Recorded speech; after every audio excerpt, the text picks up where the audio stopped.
So I got stung by a bee today. It was my own fault. I trimmed all the flowers off of my roommate's basil plant, and I went to pick them up, and there was a bee on them, and it stung me. That's the whole thing.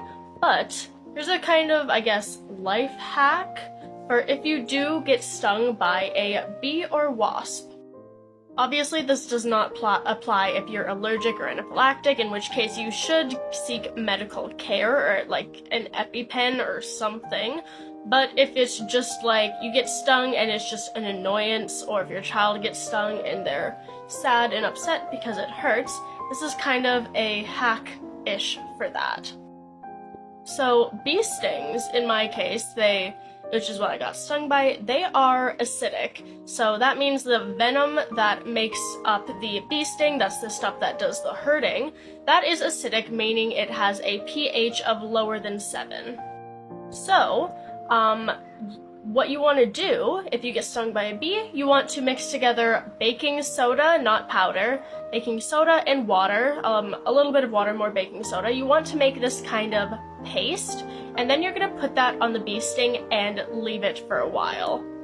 This should help with the pain and the swelling or any irritation caused by that. Again, not if you're allergic, don't do this, go seek whatever medical attention you need. But since the bee sting is acidic and baking soda in the water solution is basic, it should neutralize the venom to a relatively neutral pH around 7 or so.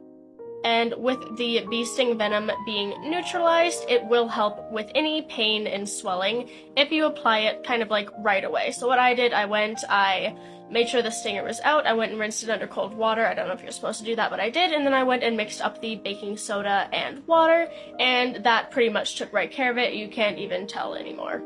However, what's interesting is wasp stings are the opposite. So wasp stings are basic, so instead of using baking soda and water, what you're going to want to do is put something like vinegar or lemon juice on it. Now, that may hurt a little more at first just because it would not feel very good getting into any cuts or the sting itself. However, since the wasp venom is basic, then the acidic vinegar or lemon juice will help neutralize that sting. So, to basically the same effect that the baking soda has on the bee sting, vinegar or lemon juice will have that same effect on a wasp sting, just because it neutralizes the venom to a more suitable pH. Yeah, that's your daily science life hack from Saudi.